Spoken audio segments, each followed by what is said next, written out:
है। बुद्ध ने युवक से कहा, क्या तुम्हें पता है जानवरों में भी काम वासना होती है? युवक ने उत्तर दिया, हाँ बुद्ध, जानवरों में भी काम वासना होती है, क्योंकि जानवर भी तो आखिर अपनी पीढ़ी को आगे बढ़ाएंगे। बुद्ध ने कहा, तो फिर हम जानवरों की काम वासना को गलत क्यों नहीं कहते? युवक ने कहा, मुझे नहीं पता महात्मा, आप ही मुझे बताइए। गौतम बुद्ध ने कहा कि जानवर अपनी काम वासना का प्रयोग आनंद प्राप्ति के लिए नहीं करते, वो तो सिर्फ संतान उत्पन्न करने के लिए काम वासना का उपयोग करते हैं। जानवरों को प्रकृति ने इतनी समझ नहीं दी कि वो काम वासना को अपने सुख का आधार बना सके, जबकि मनुष्य अपनी समझ के बलबूते पर प्रकृति में पाई जाने वाली प्रत्येक वस्तु को अपने सुख के लिए प्रयोग करता है।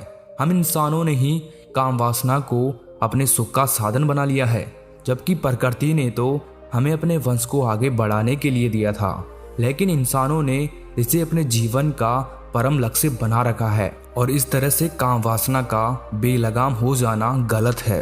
युवक ने बुद्ध से पूछा, महात्मा जी, ये काम वासना हम पर हावी क्यों होती है, क्यों ये बेलगाम हो जाती है? तब गौतम बुद्ध ने कहा कि सुनो, अब जो मैं तुम्हें बताऊंगा उसे तुम ध्यान पूर्वक सुनना। काम वासना का सारा खेल तुम्हें समझ आ जाएगा, तुम्हें तुम्हारे सारे सवालों का जवाब मिल जाएगा, बस तुम्हें ध्यान से सुनकर समझना है। फिर गौतम बुद्ध युवक को बताना शुरू करते हैं कि एक बार की बात है, एक आश्रम में गुरु और उनके शिष्य रहा करते थे।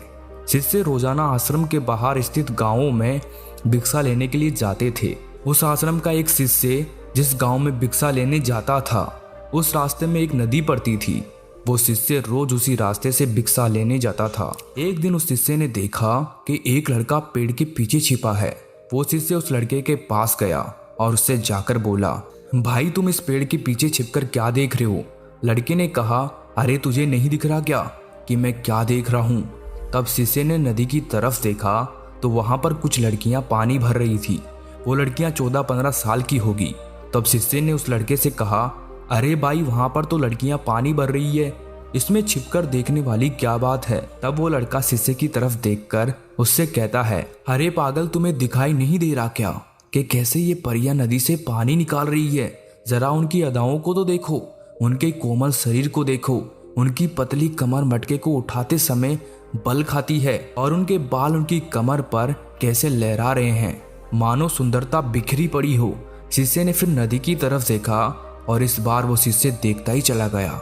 अभी तक तो उसे कुछ भी नजर नहीं आ रहा था और वो बिल्कुल निर्भय था। उसे किसी भी बात का कोई डर नहीं था, लेकिन अब वो छिपने लगा और उन लड़कियों को देखने लगा जैसे उसने कोई अपराध कर दिया हो। और जब वो छिपकर उन लड़कियों को देख रहा था, तभी वो अचानक अंदर से कांप गया और उसने कहा कि ये मैं क्या कर रहा हूँ? मैं जो कर रहा हूँ वो सही नहीं है, मुझे यहाँ से चले जाना चाहिए। और फिर वो जल्दी से वहाँ से चला गया। वो आश्रम पहुँच जाता है। आश्रम जाकर वो अपने कार्यों में लग गया, लेकिन जो अभी वो देखकर आया था वही उसकी आंखों के सामने बार बार आ रहा था। उसके मन में वही दृश्य चल रहा था। उसका मन वही सब कुछ देखने के लिए ललायित हो रहा था।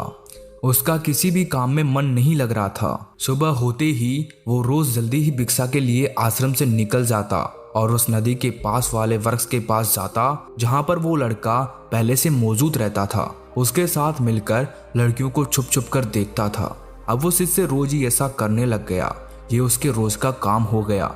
अब उस शिष्य का मन किसी भी काम में नहीं लगता था। वो हमेशा ही किसी न किसी प्रकार के विचार में उलझा रहता। वो आश्रम के कार्यों को भी ठीक ढंग से नहीं कर पा रहा था। ना वो ठीक से सो पाता था, ना वो ठीक से खाना खा पाता था। उसका मन बेचैन सा रहता था। उसका मन बार बार उन लड़कियों के सौंदर्य को देखने के लिए ललायित हो उठता था। जब गुरु भिक्षा देते तब भी उस शिष्य का मन कहीं और विचारों में खोया रहता था। गुरु ने अपने शिष्य की इन हरकतों को भांप लिया था। तब एक दिन गुरु ने शिष्य को अपने पास बुलाया और कहा कि आज से मैं भी तुम्हारे साथ भिक्षा मांगने चलूंगा। तुम और मैं साथ साथ भिक्षा मांगने चलेंगे। तभी शिष्य ने गुरु को मना करते हुए बोला, नहीं गुरुदेव, आप परेशान क्यों हो रहे हो? मैं अकेला ही ठीक से भिक्षा मांग सकता हूँ। गुरु ने शिष्य से कहा कि ठीक है, तुम अकेले ही भिक्षा मांगने जाओ।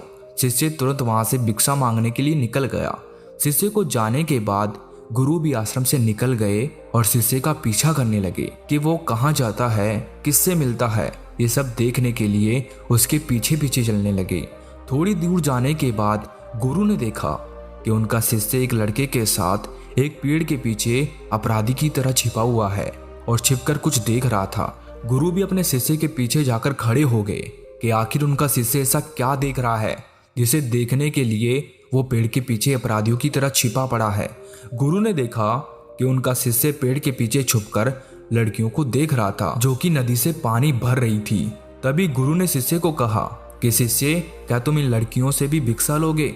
अपने गुरु की आवाज सुनकर वो शिष्य घबरा गया और उसके पसीने छूटने लगे।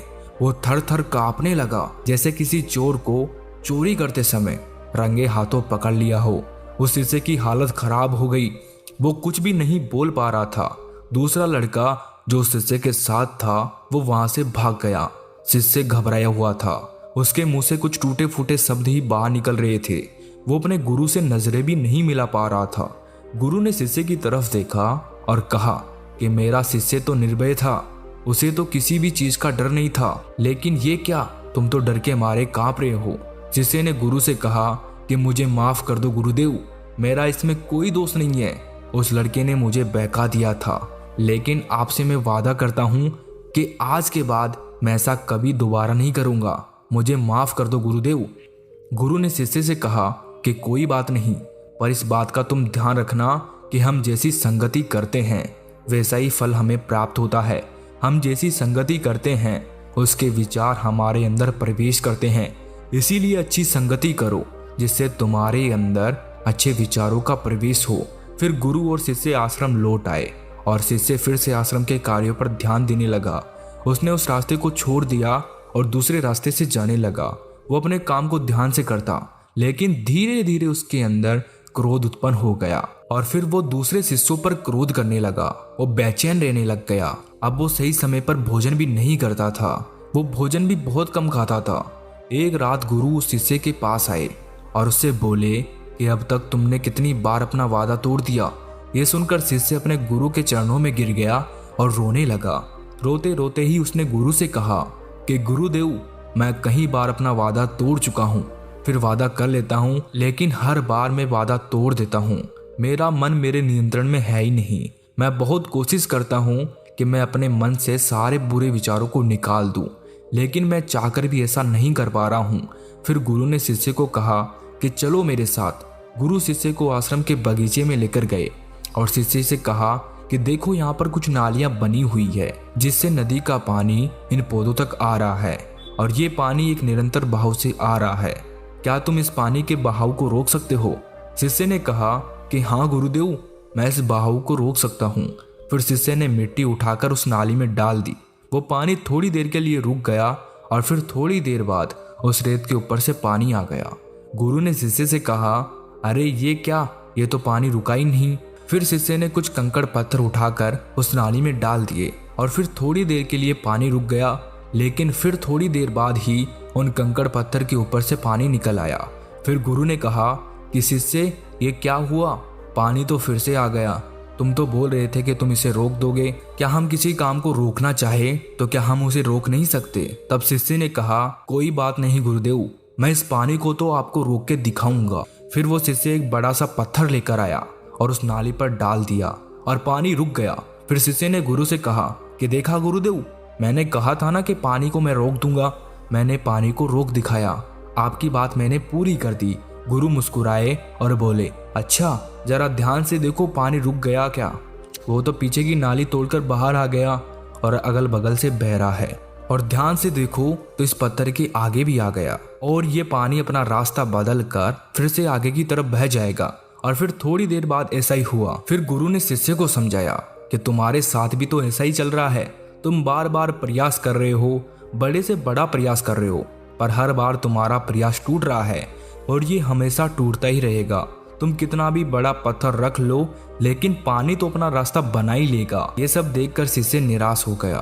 फिर शिष्य ने गुरु से कहा कि हे गुरुदेव, क्या कोई तरीका नहीं है जिससे मैं इन गंदे विचारों से बाहर निकल सकूं, और ये मेरे मन में आए ही नहीं। गुरु शिष्य को एक नदी के पास ले गए जहां से उस बगीचे में पानी आ रहा था। गुरु ने शिष्य से कहा, वो पानी इसी नदी से जा रहा है। अगर हम यहीं से उस रास्ते को बंद कर दें जहां से ये पानी बगीचे में जा रहा है, तब क्या हम पानी को रोक नहीं सकते? शिष्य ने कहा कि हाँ गुरुदेव, अवश्य ऐसा हो सकता है। मैं इस पानी को यहीं से बंद कर देता हूँ, तब आगे की नाली में पानी जाएगा ही नहीं और फिर बगीचे में पानी जाएगा ही नहीं। फिर शिष्य ने नदी से जाने वाले रास्ते को बहुत मेहनत करके पत्थर और मिट्टी डाल डालकर बंद कर दिया और गुरु से कहा कि गुरुदेव, मैंने पानी को बंद कर दिया है, अब ये पानी बगीचे में जाएगा ही नहीं।